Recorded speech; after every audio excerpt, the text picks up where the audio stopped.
حضرت علی رضی اللہ تعالیٰ عنہ فرماتے ہیں میرے اور آپ کے آقا رحمت دو عالم صلی اللہ علیہ وسلم جب بالکل زندگی کی آخری سانسیں لے رہے تھے، آپ کی آواز جب بالکل دھیمی ہو گئی، اب آواز بھی نہیں نکل رہی تھی، فرماتے ہیں آپ کچھ کہہ رہے تھے، آواز ظاہر ہو نہیں رہی تھی، میں نے بالکل اپنے کان آپ کے منہ کے قریب کیے ہیں، اور اس وقت بھی جب آپ دنیا سے تشریف لے جا رہے تھے اس وقت بھی آپ کی زبان مبارک پر یہی الفاظ تھے، آپ کہہ رہے تھے الصلاۃ الصلاۃ وما ملکت ایمانکم، لوگوں نماز کا خیال کرنا، نماز کا خیال کرنا، نماز کسی بھی صورت میں تم پر معاف نہیں ہے، تم کھڑے ہو کر نہیں پڑھ سکتے ہو، بیٹھے بیٹھے پڑھ لینا، تم بیٹھ کر نہیں پڑھ سکتے ہو، لیٹے لیٹے پڑھ لینا، تم رکوع اور سجدے نہیں کر سکتے ہو، اشاروں میں نماز ادا کر لینا، نماز تمہیں کسی بھی صورت میں معاف نہیں۔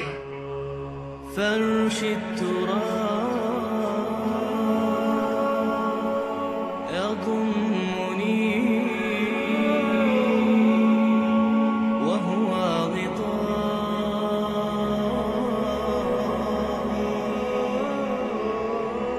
حول الرمال أعوذ بالله من الشيطان الرجيم بسم الله الرحمن الرحيم واعبدوا الله ولا تشركوا به شيئا وبالوالدين إحسانا وبذي القربى واليتامى والمساكين والجار ذي القربى والجار الجنب والصاحب بالجنب وابن السبيل وما ملكت أيمانكم إن الله لا يحب من كان مختالا فخورا صدق الله العظيم۔ برادران اسلام، اللہ تبارک و تعالیٰ کا کرم ہوا، احسان ہوا، جس رب ذوالجلال نے آج پھر مجھے اور آپ کو اپنے گھر میں جمع فرمایا۔ دعا فرمائے کہ اللہ تبارک و تعالیٰ ہمارا آنا قبول فرمائے، ہمارے لیے نجات کا ذریعہ بنائے۔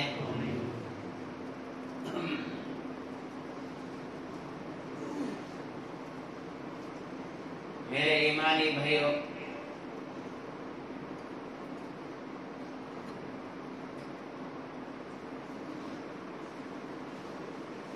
اللہ تبارک و تعالیٰ نے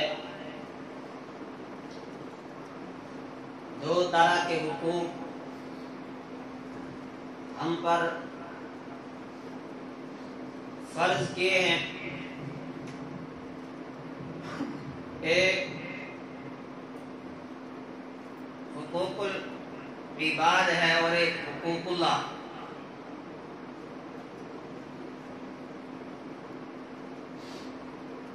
حضرت علی رضی اللہ تعالی عنہ کی ایک روایت ہے، حضرت علی رضی اللہ تعالی عنہ فرما رہے ہیں کہ رحمت دو عالم صلی اللہ علیہ وسلم جب بیمار ہوئے، آپ صلی اللہ علیہ وسلم اس دنیا سے تشریف لے جا رہے تھے، کئی روز تک آپ کو بخار رہا، جن دنوں میں آپ صلی اللہ علیہ وسلم مسجد نبوی تشریف نہیں لا سکے۔ حضرت علی رضی اللہ تعالی عنہ فرما رہے ہیں میں نبی اکرم صلی اللہ علیہ وسلم کے پاس آخری دن موجود تھا، آپ صلی اللہ علیہ وسلم نے مجھ سے فرمایا کہ کچھ لے کر آؤ، میں کچھ باتیں آپ کو لکھوا دوں تاکہ میرے بعد میری امت گمراہی کی طرف نہ چلی جائے۔ حضرت علی رضی اللہ تعالی عنہ فرماتے ہیں مجھے یہ خیال ہوا کہ اگر میں کوئی چیز تلاش کرنے کے لیے نکلا جس پر میں یہ ساری باتیں لکھوا دوں، کہیں پیچھے سے رحمت دو عالم صلی اللہ علیہ وسلم دنیا سے تشریف نہ لے جائیں، کیونکہ طبیعت بہت ناساز تھی۔ تو حضرت علی رضی اللہ تعالی عنہ نے رحمت دو عالم صلی اللہ علیہ وسلم سے فرمایا کہ آپ وہ باتیں بیان کر دیجئے، میں انہیں یاد کر لوں گا اور پھر میں خود انہیں کسی چیز کے اوپر محفوظ کر لوں گا، انہیں لکھ لوں گا۔ نبی اکرم صلی اللہ علیہ وسلم نے اپنی امت کے لیے آخری نصیحتیں حضرت علی رضی اللہ تعالی عنہ کے سامنے بیان فرمائی۔ آپ نے فرمایا الصلاۃ الصلاۃ، اور ایک روایت میں آیا آپ نے فرمایا ساتھ میں والزکاۃ وما ملکت ایمانکم، نماز کا خیال کرنا، زکوٰۃ کا خیال کرنا، وما ملکت ایمانکم، اور اپنے ماتحتوں کا خیال رکھنا۔ گویا کہ اس مختصر سی عبارت میں، ان جملوں میں پورے دین کا خلاصہ رحمت دو عالم صلی اللہ علیہ وسلم نے بیان فرمایا، پورے دین کا نچوڑ۔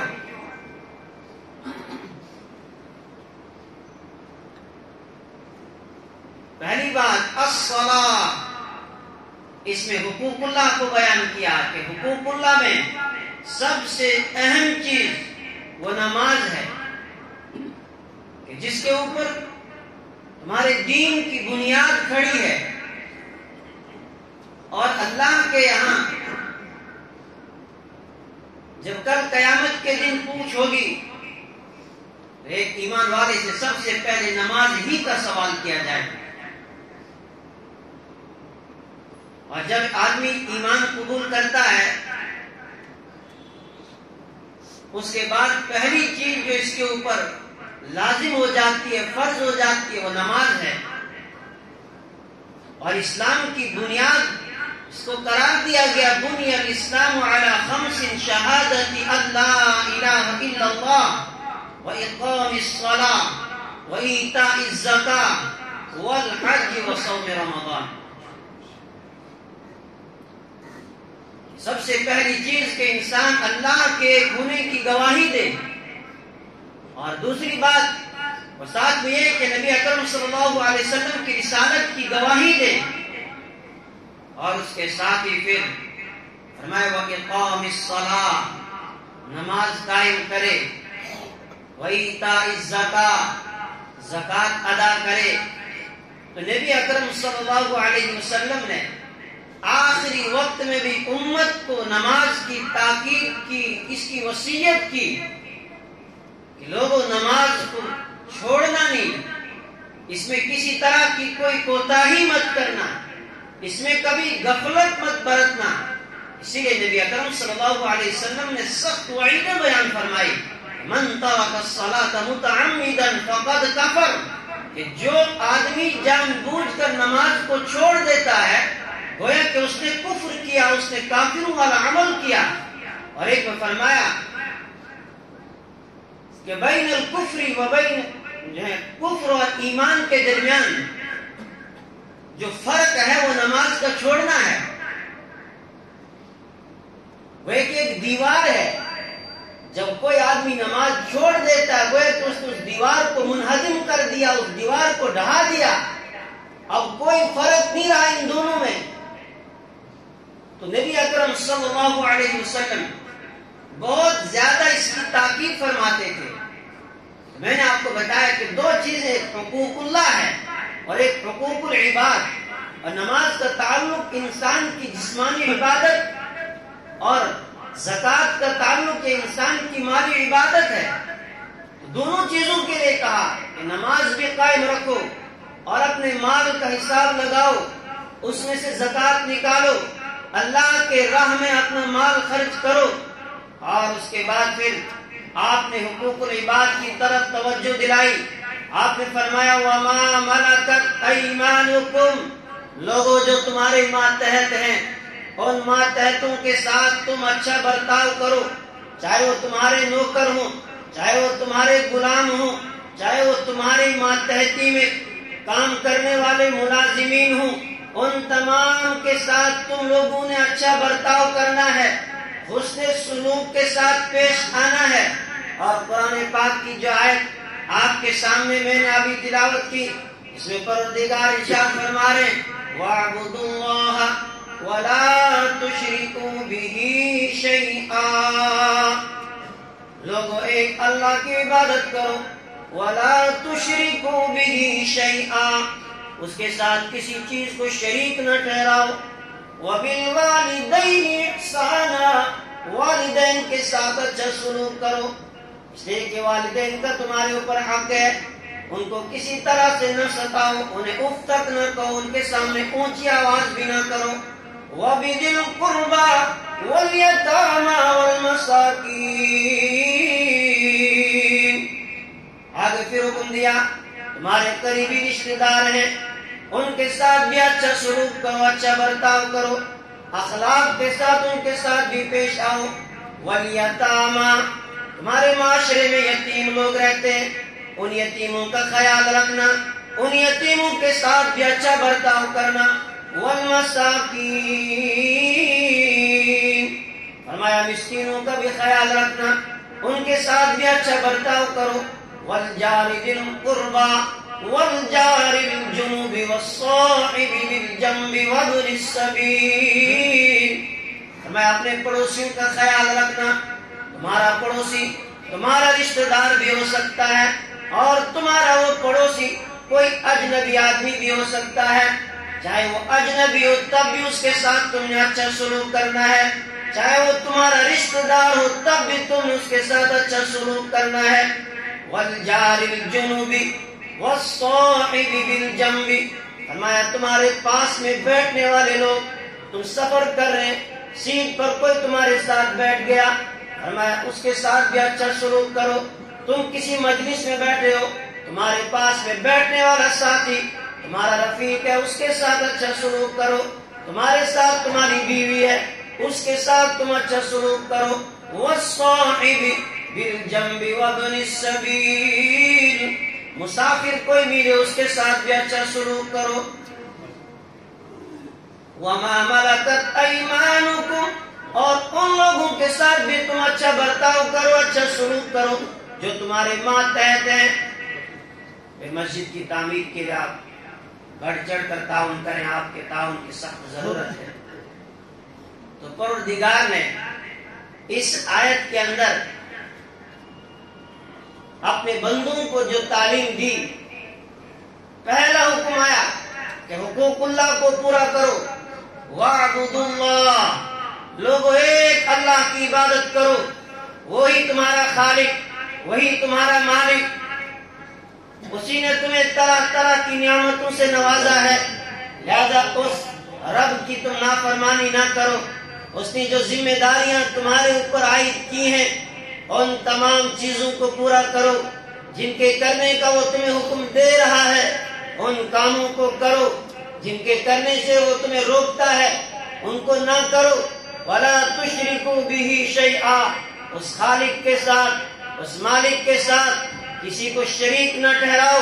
نہ اس کی ذات میں کسی کو شریک ٹھہراؤ، نہ اس کی صفات میں کسی کو شریک ٹھہراؤ. وہ تنہا ہے، کوئی اس کے علاوہ نہیں ہے. پھر دوسرا حکم آیا وَبِالْوَالِدَيْنِ إِحْسَانًا، لوگوں تمہارے لیے دنیا میں آنے کا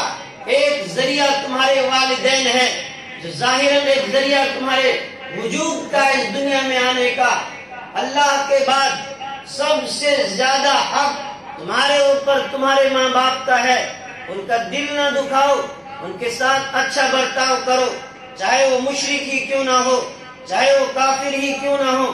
لیکن تم اپنی ذمہ داری کو نہ بھولو، اس لیے کہ آخرکار وہ تمہارے والدین ہیں. ہاں اس درجے تک تم ان کی اطاعت کرو کہ وہ تمہیں شرک کی اور کفر کی طرف نہ دھکیلے. جہاں وہ تم سے شرک اور کفر کرنے کا کہیں، اللہ کی نافرمانی کا حکم دے، اس حکم کی تم نے اطاعت نہیں کرنی ہے، لیکن اس کے علاوہ تم نے ان کے ساتھ اچھا برتاؤ، اچھا سلوک سے پیش آنا ہے۔ اور اس کے بعد پھر رشتہ داروں کے ساتھ، کیونکہ اب حقوق العباد یہاں سے شروع ہوئے کہ اب بندوں کے جو حقوق تمہارے اوپر ہیں ان ذمہ داریوں کو سمجھو، اپنے رشتہ داروں کے ساتھ اچھا سلوک، اپنے پڑوسیوں کے ساتھ اچھا برتاؤ ہو، اچھا سلوک ہو۔ رحمت دو عالم صلی اللہ علیہ وسلم نے فرمایا کہ بہترین ساتھی اللہ کے نزدیک پسندیدہ وہ ہے جو اپنے ساتھی کے لیے بہتر ہو، اور بہترین پڑوسی اللہ کے نزدیک پسندیدہ وہ پڑوسی ہے جو اپنے پڑوسی کے لیے بہتر ہو۔ ایک آدمی نیک بنتا پھر رہا ہے دنیا میں، جو ہے اس کے بڑے چرچے ہیں، یہ بڑا سخی آدمی ہے، بڑا نیک ہے، لیکن اگر اس کے پڑوسی سے معلوم کیا جائے وہ کہے گا کہ مجھے تو اس نے تنگ لایا ہوا ہے، میرے گھر میں چولہا نہیں جلتا ہے، میرے گھر میں کھانے کے لیے کچھ ہے نہیں، اور یہ تو باہر جا کے بانٹتا ہے۔ اگر یہ اپنے ساتھی کے لیے بہتر نہیں ہے تو اس آدمی کو اللہ کے نبی نے فرمایا کہ اللہ کے نزدیک کبھی یہ بہتر ہو نہیں سکتا ہے۔ اگر اپنے پڑوسی کے لیے بہتر نہیں ہے تو یہ دوسروں کے لیے بھی بہتر نہیں ہو سکتا ہے۔ اگر یہ اپنے رشتہ دار کے لیے بہتر نہیں ہے، رشتہ دار اس سے پریشان ہیں، ان کے حقوق یہ مار رہا ہے، ان کو ستا رہا ہے، دوسروں کے ساتھ خیر کا معاملہ کر رہا ہے، اللہ کے نزدیک یہ آدمی بہتر نہیں ہو سکتا ہے۔ میرے اور آپ کے آقا رحمت دو عالم صلی اللہ علیہ وسلم نے فرمایا لیس المؤمن، وہ آدمی مومن ہو نہیں سکتا الذی یشبع وجارہ جائع، کہ جس کا پڑوسی بھوکا ہو اور یہ خود اپنا پیٹ بھر لے، ہمیں یہ مومن نہیں ہو سکتا ہے۔ جس نے خود تو اپنے دسترخوان کے اوپر طرح طرح کے کھانوں سے وہ دسترخوان کو سجایا اور مختلف قسم کے کھانوں سے اپنا پیٹ بھر لیا، لیکن پڑوس میں اس کے پڑوسی کے بچے بھوکے سوئے، ان کے پاس کچھ تھا نہیں، ہمیں یہ آدمی مومن نہیں۔ اگر اس آدمی کی موت اس حال میں آئے گی تو ایمان پر اس کی موت نہیں ہوگی۔ میرے اور آپ کے آقا رحمت دو عالم صلی اللہ علیہ وسلم نے ہمیں اخلاق سکھائے، اس لیے کہ آپ نے فرمایا بعثت لأتمم مکارم الاخلاق۔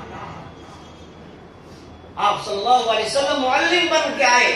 اور اخلاق کی تعلیم آپ نے دی، اور آپ نے اپنا اخلاق لوگوں کے سامنے پیش کیا، لوگ آپ کے گرویدہ ہو گئے، پڑوسیوں کے ساتھ اور اپنے رشتہ داروں کے ساتھ، عام لوگوں کے ساتھ، ہر ایک کے ساتھ آپ حسن سلوک سے پیش آئے۔ اور ایک اور روایت میں آپ نے فرمایا کہ الجیران ثلاثہ، کہ پڑوسی تین طرح کے ہوتے ہیں، وجار لہو، ایک وہ پڑوسی لہو ثلاث حقوق، کہ جس کے تین حق ہیں، کہ آپ کے پڑوس میں رہنے والا آدمی وہ آپ کا رشتہ دار ہو، دوسرا حق پھر اس کا پڑوسی ہونے کا،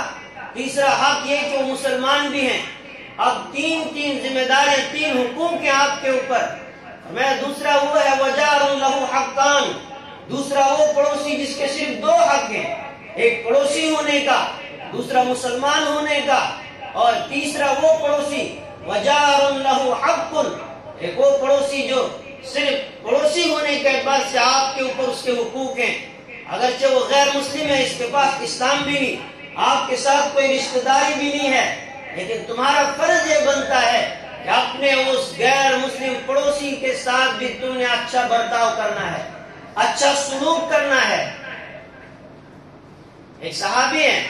گھر میں آئے، بکری ذبح کی ہوئی تھی، اور نے فوراً پوچھا اہدیتم، کیا تم نے میرے یہودی پڑوسی تک کچھ ہدیہ بھیجا، اس میں سے کیا گوشت کا کچھ حصہ اس یہودی پڑوسی کو دیا کہ نہیں دیا؟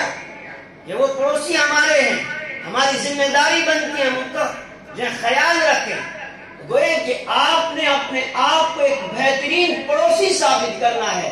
کہ ہر آدمی یہ کوشش کرے کہ اس کے پڑوس میں آ کر مجھے جگہ ملے۔ ایک غیر مسلم نے عبداللہ ابن مبارک کے پڑوس میں رہتا تھا، اپنا مکان بیچنا تھا، اس نے مکان کی قیمت لگائی، مکان کی قیمت بازار کی قیمت سے بالکل دگنی تھی۔ لوگوں نے پوچھا مارکیٹ کا ریٹ یہ ہے، آپ بالکل ڈبل ریٹ بتا رہے ہیں۔ انہوں نے کہا بالکل مجھے معلوم ہے کہ اس جگہ کی قیمت یہ ہے اور مارکیٹ کا ریٹ یہ ہے، میں جو اتنی قیمت لے رہا ہوں، یہ عبداللہ ابن مبارک کے پڑوس میں رہنے کے لے رہا ہوں کہ تمہیں نہیں معلوم ہے کہ عبداللہ ابن مبارک کیسا پڑوسی ہے کہ اس کی قدر تمہیں تب آئے گی جب تم اس کے پڑوس میں رہو گے۔ اس کے پڑوس میں رہ کر میں محفوظ ہوں، میرا گھر محفوظ ہے، میرے گھر کی عزت محفوظ ہے، میری بیٹی کی، میری بیوی کی، میری ماں کی عزت اس گھر کے پڑوس میں محفوظ ہے۔ گویا کہ ایمان والے کو سبق دیا گیا ہے کہ یہ ایمان والا اپنے آپ کو اگر پڑوسی بن رہا ہے تو بہترین پڑوسی بن کے سامنے آئے۔ کسی کا رشتہ دار ہے تو بہترین رشتہ دار اپنے آپ کو ثابت کرے۔ اگر یہ کوئی آفیسر اس کے ماتحت کچھ لوگ کام کرنے والے ہیں تو اس کو یہ حکم دیا گیا ہے کہ اس نے اپنے آپ کو بہترین جو ہے ملازم، بہترین آفیسر بن کے لوگوں کے سامنے آنا ہے، اخلاق کے ساتھ، کہ جو بھی اس کے ماتحت کام کرنے والے ہوں وہ اس کے اخلاق سے متاثر ہو جائیں کہ اللہ نے اس کو اتنی بڑی ذمہ داری دی ہے اور اس کے بعد بھی یہ کتنے اچھے اخلاق سے ہمارے ساتھ پیش آتا ہے۔ تو آپ نے برابر اس کا حکم دیا کہ چاہے کوئی غیر مسلم ہو چاہے کوئی مسلم ہو، ان تمام کے ساتھ آپ لوگوں نے اچھا سلوک کرنا ہے۔ والجار ذی القربى والجار الجنب والصاحب بالجنب، ہمارے پاس بیٹھنے والا، ہمارے ساتھ اٹھنے والا، اس کے ساتھ بھی تم اچھا سلوک کرو، اس کے ساتھ بھی تم اچھا برتاؤ کرو۔ کوئی مسافر مل جائے اس مسافر کے ساتھ بھی تم اچھا سلوک کرو، اچھا برتاؤ کرو۔ مسافر ہے، بھوکا ہے، اسے کھانا کھلاؤ، اس کو پیاس لگی ہے اس کو پانی پلاؤ۔ یہ وہ تعلیمات ہیں جو میرے اور آپ کے آقا رحمت دو عالم صلی اللہ علیہ وسلم نے اپنی امت کو دی، اور آخر وقت میں بھی آپ نے ان چیزوں کی وصیت کی۔ فرمایا حقوق اللہ کا بھی دھیان رکھنا، حقوق العباد کا بھی خیال رکھنا،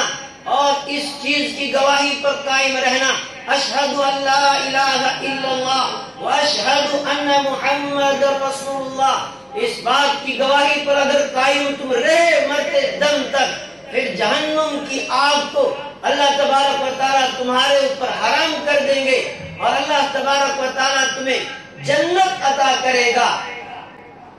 حضرت علی رضی اللہ تعالیٰ عنہ فرماتے ہیں میرے اور آپ کے آقا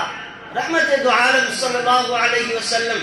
جب بالکل زندگی کی آخری سانسیں لے رہے تھے، آپ کی آواز بھی بالکل دھیمی ہو گئی، اب آواز بھی نہیں نکل رہی تھی۔ فرماتے ہیں آپ کچھ کہہ رہے تھے، آواز ظاہر ہو نہیں رہی تھی، میں نے بالکل اپنے کان آپ کے منہ کے قریب کیے ہیں، اور اس وقت بھی جب آپ دنیا سے تشریف لے جا رہے تھے اس وقت بھی آپ کی زبان مبارک پر یہی الفاظ تھے، آپ کہہ رہے تھے الصلاۃ الصلاۃ وما ملکت ایمانکم، لوگوں نماز کا خیال کرنا، نماز کا خیال کرنا، نماز کسی بھی صورت میں تم پر معاف نہیں ہے۔ تم کھڑے ہو کر نہیں پڑھ سکتے ہو، بیٹھے بیٹھے پڑھ لینا، تم بیٹھ کر نہیں پڑھ سکتے ہو، لیٹے لیٹے پڑھ لینا، تم رکوع اور سجدے نہیں کر سکتے ہو، اشاروں میں نماز ادا کر لینا، نماز تمہیں کسی بھی صورت میں معاف نہیں ہے۔